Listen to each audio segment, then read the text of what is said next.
Swayam Prabha. Digital India. Educated India.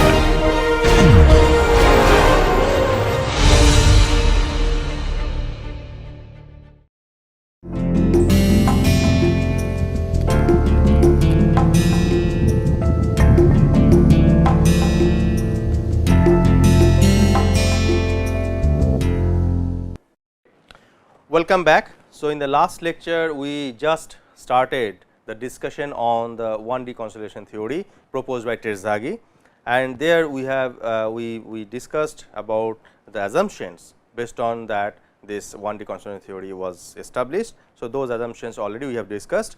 Now, basically we are considering this kind of say soil deposit.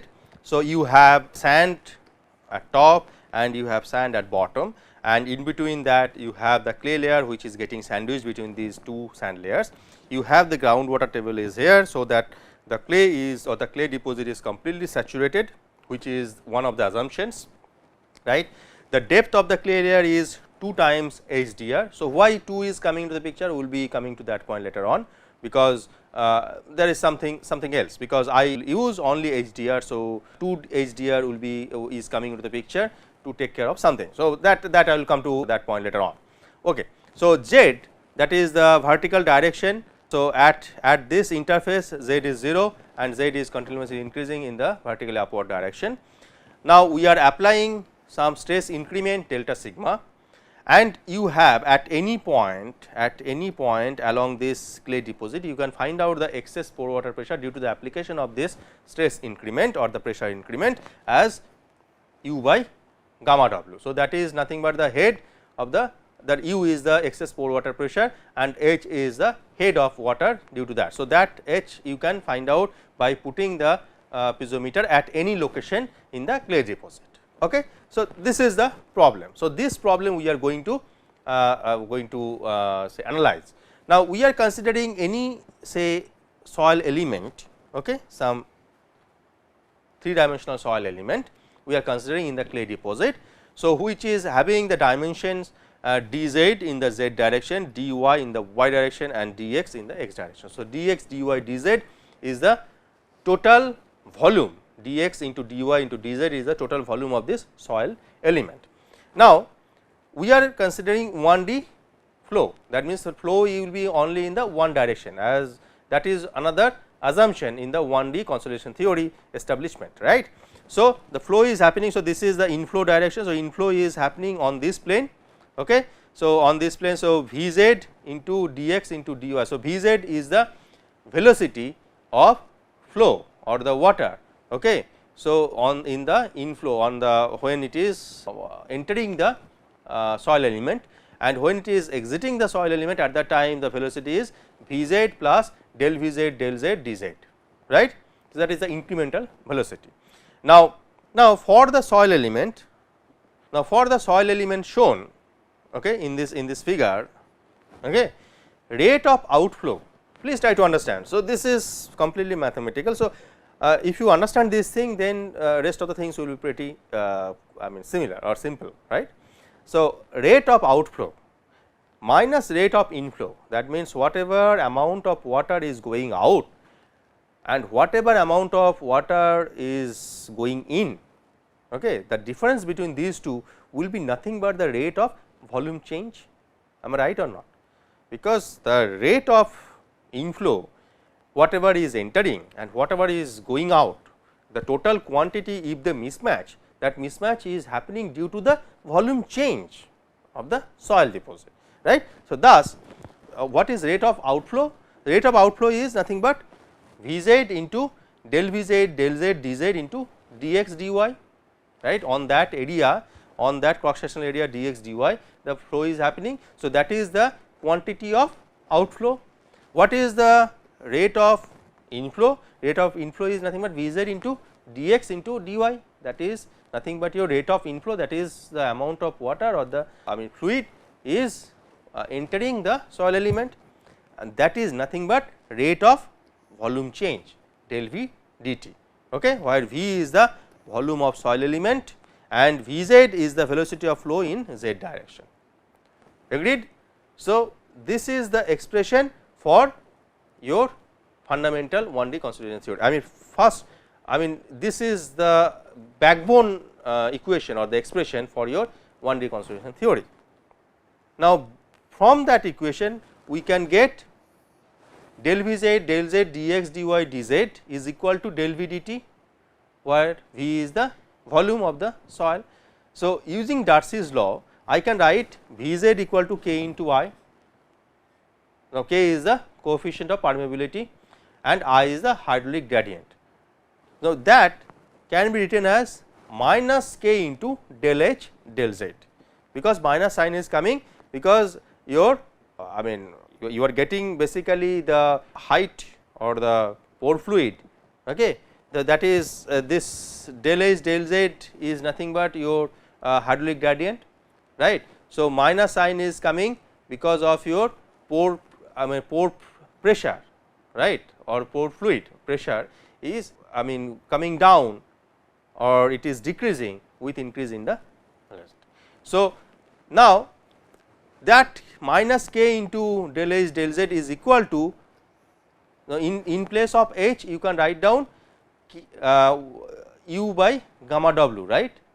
Already we have seen u by gamma w we can write in place of h. H is the head of pore water pressure. So, in place of h we can write down u by gamma w. So, if I put h is equal to u by gamma w, so I can write minus k gamma w del u del z, right. So, that is inversely proportional. So, that is why this negative sign is coming to the picture.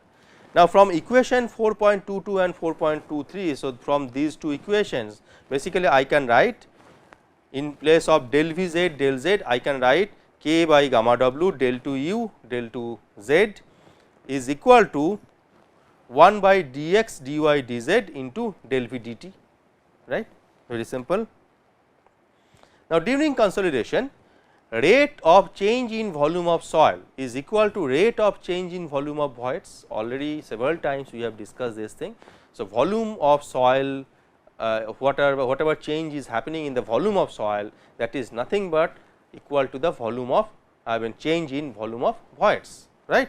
So, if that is true, so del v dt, that is the rate of change in volume of soil, is equal to del v v by dt del t.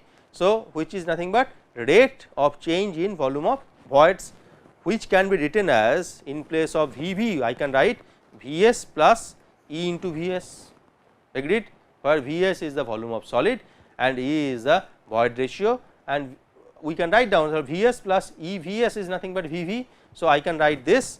So, from this if we expand this term, so I can write del v s del t plus v s into del E del t plus E into del v s del t. Now, as soil solids is incompressible, so already this is one of the assumptions, we are considering the soil solids are incompressible. As the soil solids is incompressible, then basically del v s del t must be equal to 0. There will be no change in volume of solid with time.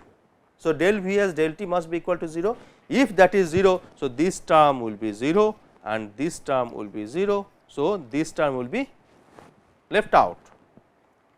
So, v s again we can write, we can see or we can establish this thing from our previous background or previous knowledge, that v s is equal to v by 1 plus E naught.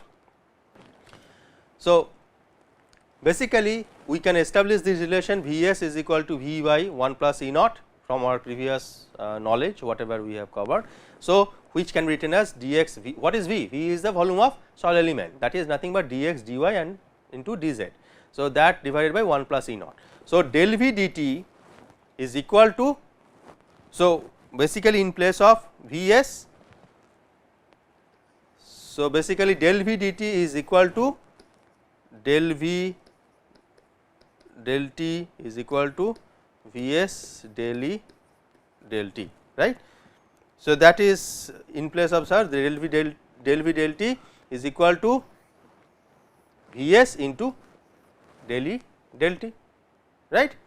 Now, combining equation 4.24 and 4.26, okay, we will be getting minus k by gamma w del 2 u del 2 z is equal to 1 plus 1 by 1 plus E naught into del E del T, right. If you combine these two equations, you will be getting this expression. Now, the change in void ratio is caused by increase of effective stress, that is a decrease of excess pore water pressure, that also we know from our earlier discussion, right. The change in void ratio is caused by, I mean which will cause this change in void ratio, that will be basically your increase in effective stress. If you have the increment in the effective stress, then only the volume will be changing, right, otherwise there will be no change in volume, already we have seen. The volume change is completely associated with the increase or enhancement in the effective stress. So, and which will further tell you that there will be some excess pore water pressure will be going down, right. So, decrease is decrease of excess pore water pressure. So, the change in void ratio is caused by increase of effective stress, that is a decrease of excess pore water pressure, agreed. So, assuming they are linearly related, that means this change, that means change in void ratio, okay, caused by some increase in effective stress and decrease in pore water, excess pore water pressure. So, these things are linearly related, okay. So, the relation between these things are linear. If that is true, then del E, that is the change in void ratio, is equal to some, say, I mean some constant A V into. So, is if effective stress increases, I mean change in void ratio will be happening. So, A V some constant into multiplied by del into delta sigma prime, right. So, that is nothing but this gives me the increase in or the change in effective stress. So, if it increases, that also will be happening. So, this is some constant, we will come to that point what is this constant, what is known as. Therefore, you have some that is equal to minus A V into del U. Why minus? Because with I mean enhancement in the or increase in the effective stress, you will be getting decrease in the excess pore water pressure. So, that will be, I mean inversely, I mean not inversely, that will be in the negative relation, right. So, minus A V into del U. Now, where delta sigma prime is nothing but change in effective pressure and A V is coefficient of compressibility and a constant. So, A V is known as coefficient of compressibility. So, please remember this term like C C, C S, all those things you remember. Similarly, A V you need to remember what is that is known as coefficient of compressibility, that is nothing but the change in void ratio divided by change in effective stress. So, that ratio, because you have the linear relation. So, that ratio is nothing but the coefficient of compressibility. Now, combining equations 4.27 and 4.28, now we can get. So, this was there earlier. Now, we can write that is minus A V into 1 plus E naught into del U del T. So, if you go back, so del E del T, in place of that we can write down this del U del T, in place of del E del T we can write down del U del T minus A V into del U del T, right. That is nothing but equal to minus M V into del U del T, where M V is the coefficient of volume compressibility and is equal to A V by 1 plus E naught. Okay. So, A V by 1 plus E naught, that is nothing but your M V and that is known as coefficient of volume compressibility. Okay. So, therefore, we are getting one expression like this, del U del T is equal to C V into del 2 U del 2 Z, okay, which is nothing but equation 4.30. So, we are getting some partial differential equation which is nothing but the 1D consolidation equation. Okay. So, del U del T is equal to C V into del 2 U del 2 Z, where C V is the coefficient of consolidation and is given by K by gamma W into M V. Okay. So, please now try to understand how we have got this 1D consolidation equation, right. So, now if you try to solve this equation, what are the things you need? You need boundary conditions as well as initial condition, right. So, let us see what are the different boundary conditions and initial condition you have. So, equation 4.30 is the basic differential equation of Terzaghi 1D consolidation theory and can be solved with the following boundary and initial conditions. So, what are the different boundary and initial conditions? At z equal to 0. So, this is the first boundary condition at z equal to 0, that means you are here. Okay. What is your excess pore water pressure? That must be 0, because that is the interface between the clay and sand layer. So, the water will be draining out through the sand layer, right. So, at that location you will be having the U equal to 0, that is the excess pore water pressure must be equal to 0. Then where will be the other location where excess pore water pressure must be 0? That will be at 2 into HDR. So, Z equal to 2 HDR, your excess pore water pressure must be 0, and at T equal to 0 your excess pore water pressure was U naught, U equal to U naught, right. That means, you are just applying the increment of effective total stress, that is delta sigma, and immediately you will be observing that excess pore water pressure will be building up, right, and that is nothing but U equal to U naught. Okay. So, these are two different boundary conditions and initial condition. Now, if you apply those things and if you go back to your mathematics and if you solve this differential equation, you will be getting the solution like this. So, U equal to summation m equal to 0 to infinity plus 2 U naught by m, capital M, into sin m z by 2 HDR into e to the power minus m square T v, where m small m is an integer, capital M is 0.5 into pi into 2 m plus 1, U naught is the initial excess pore water pressure as I told you, and T v is the time factor, that is a non dimensional term, and this time factor is equal to C v into T. What is C v? Coefficient of consolidation, already you have seen. C v into T, T is the time, divided by H d r square. Okay. So, H d r square means half of the soil deposit depth. So, that is why we had taken twice H d r, that is why we are getting this the very simple expression, like the twice H d r was the total depth of the clay deposit, now we are getting H d r at the bottom.